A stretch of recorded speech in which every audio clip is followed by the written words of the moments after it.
इस कार्यक्रम के प्रायोजक हैं केडी फाउंडेशन, पर्यावरण संरक्षण के लिए एक उत्कृष्ट संस्था, the Gurukulam international school, the fastest growing school in Meerut. एक बार करें विचार, खाएं तृप्ति आचार। Aakriti education hub, where providing quality education is the ultimate aim, sector 6, Shastri Nagar, Meerut. नमस्कार, रोजाना खबर में आप सभी का हार्दिक स्वागत है। मैं विभूति रस्तोगी। आज हमारे साथ जो शख्सियत हैं, मेरठ के पूर्व विधायक रविंद्र भराड़ा। जी हाँ, आज हम उनसे बात करेंगे कि मेरठ में लॉकडाउन को लेकर उनकी क्या मंशा है। सरकार, प्रशासन सहित तमाम मुद्दों पर आज बेबाकी से उनका राय जानेंगे और जानेंगे कि लॉकडाउन को लेकर मेरठ में जो स्थिति है उसमें वो क्या सोचते हैं, प्रशासन के मुद्दे पे क्या सोचते हैं, सत्ता के मुद्दे पे क्या सोचते हैं, जनप्रतिनिधियों के मुद्दे पे क्या सोचते हैं, मेरठ की जनता के मुद्दे पे क्या सोचते हैं, व्यापारियों के मुद्दे पे क्या सोचते हैं। लेकिन इन सबसे पहले कोरोना के मुद्दे पे क्या सोचते हैं, क्योंकि 1 लाख का आंकड़ा पूरे इंडिया में और मेरठ में 350 का आंकड़े के नजदीक हम पहुंचने वाले हैं। बड़ा सवाल यह है कि लॉकडाउन को अगर फेज 1 और फेज 2 में अगर कंट्रोल कर लिया जाता तो क्या फेज 3 और 4 में मरीजों का ग्राफ तो न बढ़ता है। इन तमाम मुद्दों पर बात करने के लिए हमारे साथ मौजूद है भाजपा के पूर्व विधायक, पूर्व जिलाध्यक्ष मेरठ के और राज्य परिषद उत्तर प्रदेश भाजपा राज्य प्रदेश के सदस्य रविंद्र भराड़ा जी। सर, रोजाना खबर में आपका बहुत बहुत स्वागत है। सबसे पहला सवाल मैं आपसे कहूंगा कि मेरठ में जिस प्रकार से कोरोना विस्फोट होता जा रहा है उसको लेकर आप क्या सोचते हैं। लॉकडाउन को लेकर कोरोना मरीजों के ग्राफ के बढ़ते आंकड़े को जोड़कर आप दोनों का एक साथ देखिए, ये एक विश्वव्यापी महामारी है। देश में नहीं, अभी तो विश्व के कोने कोने में फैली हुई ये महामारी है और इस महामारी से कोई देश अछूता नहीं है। पूरे विश्व के जो ऐसे देश थे जो अपने आप में सक्षम थे, समृद्ध थे, उन देशों की आज अर्थव्यवस्था इस महामारी में चौपट कर रही है और वहां मरीजों की संख्या और मरने वालों की संख्या भी बहुत अत्यधिक है। ये वायरस चीन से शुरू होकर के पूरे विश्व में फैलता चला गया। जैसे ही WHO के द्वारा ये सूचनाएं प्रसारित हुई तो मैं धन्यवाद करना चाहूंगा भारतवर्ष के यशस्वी प्रधानमंत्री जी को। माननीय मोदी जी ने उसको पूरी तरह से संज्ञान लेते हुए और पूरे देश के अंदर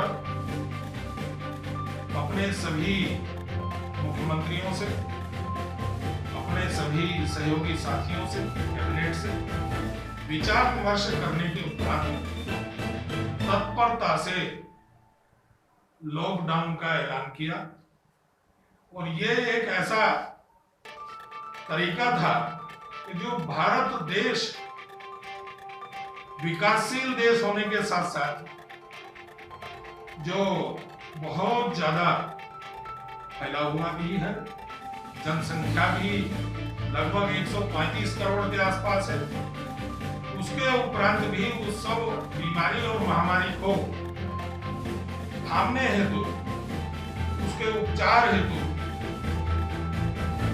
माननीय प्रधानमंत्री जी ने जो कठोर कदम उठाए लॉकडाउन के,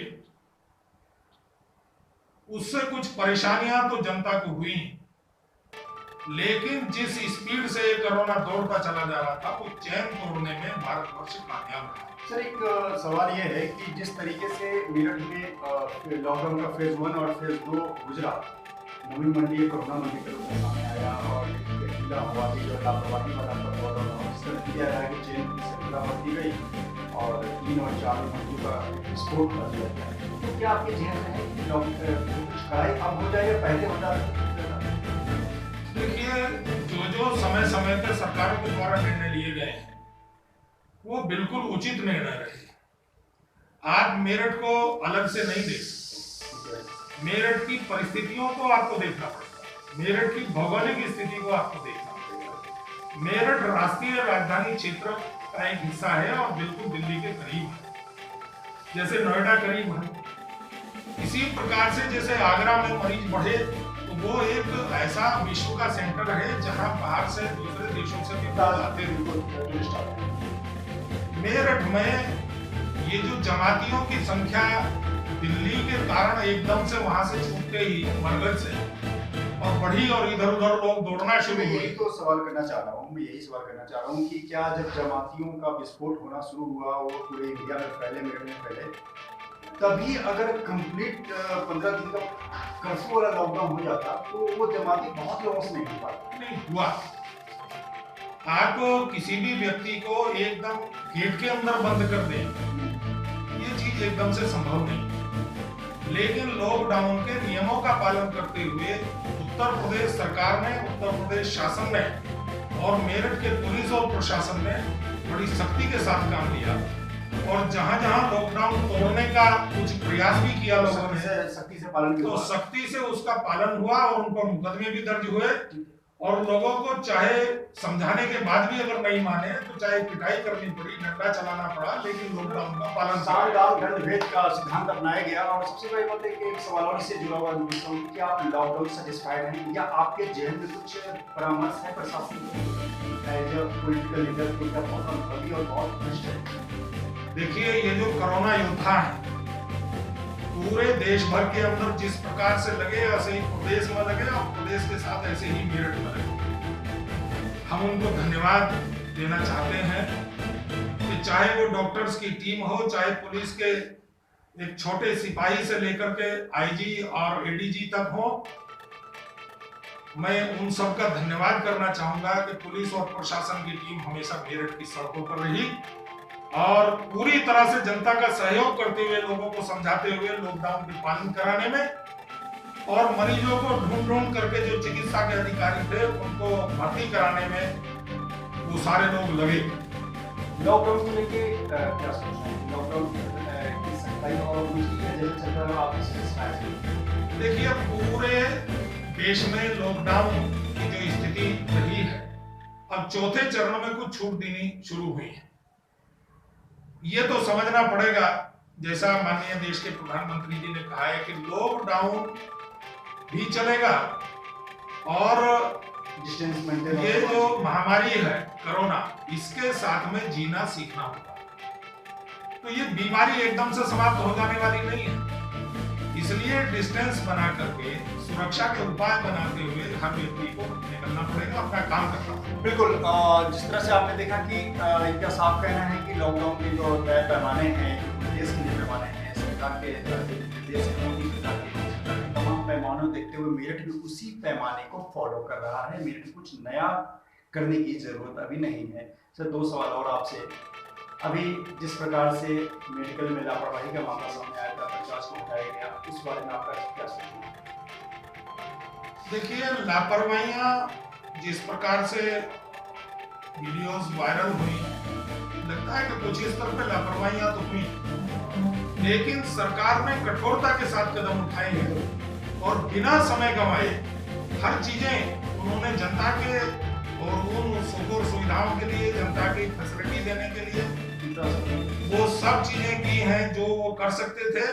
उत्तर प्रदेश सरकार ने कई अधिकारियों को उत्तर प्रदेश से यहाँ मेरठ के अंदर भेजा और उनकी निगरानी में सारी चीजें होनी शुरू हुई और जो कहीं गड़बड़ियां थी, उन गड़बड़ियों में जागरूक नागरिक, जागरूक लोग भी प्रशासन और सरकार को बताते हुए नजर आए। जैसे उसका कॉन्ट्रैक्ट था सलीम का वो जो खाने का कॉन्ट्रैक्ट था, उसमें बहुत बड़ा एक कहीं ना कहीं ऐसी बू आई तो उसमें एक गड़बड़ी नजर आई।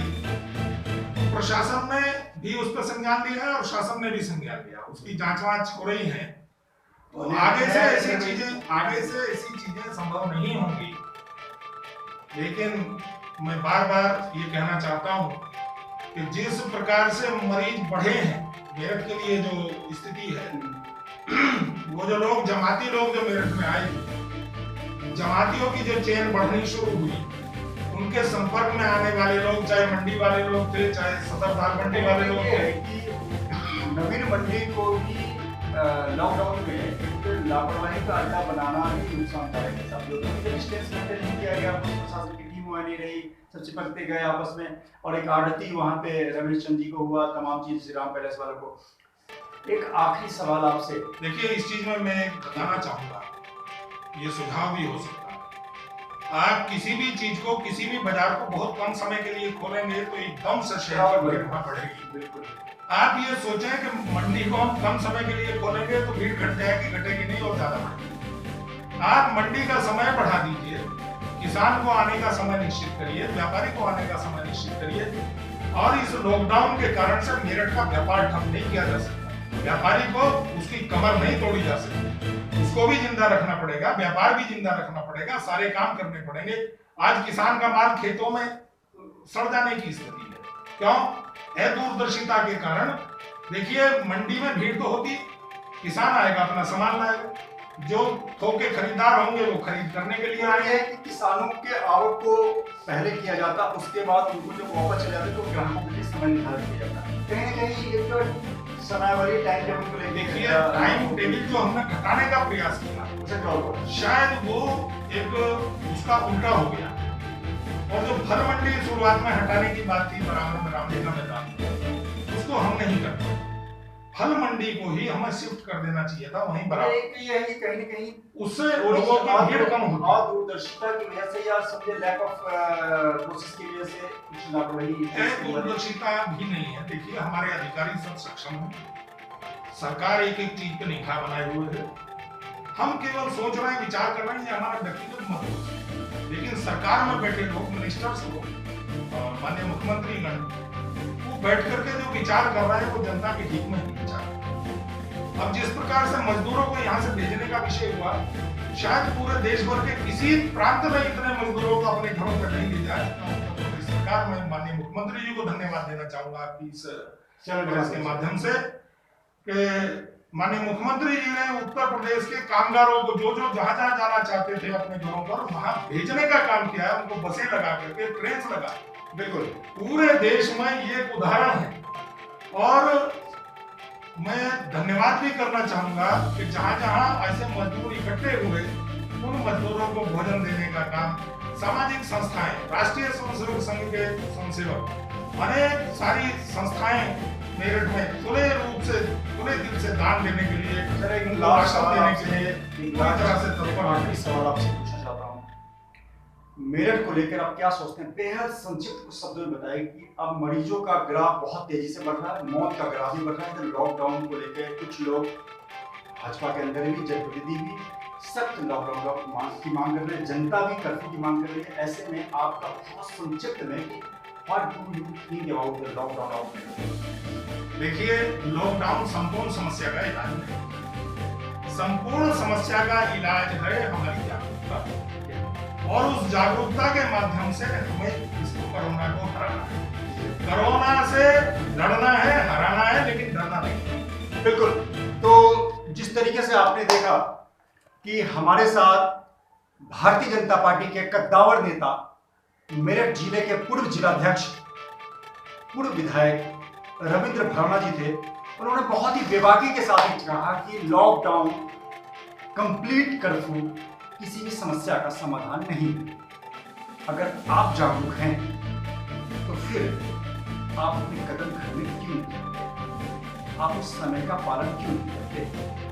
अगर आपके लिए ही पूर्ण कर्फ्यू लगाने की जरूरत है, तो अगर आप ही लॉकडाउन का सही से पालन करें, तो हो सकता है कि मरीजों का विस्फोटक स्थिति मेरठ में उससे निजात मिल सके। और आप हमारे इस चैनल को सब्सक्राइब जरूर कीजिए, लाइक कीजिए, कमेंट कीजिए, और हमें बताइए आपको यह कार्यक्रम आपको कैसा लगा। हम चाहते हैं रोजाना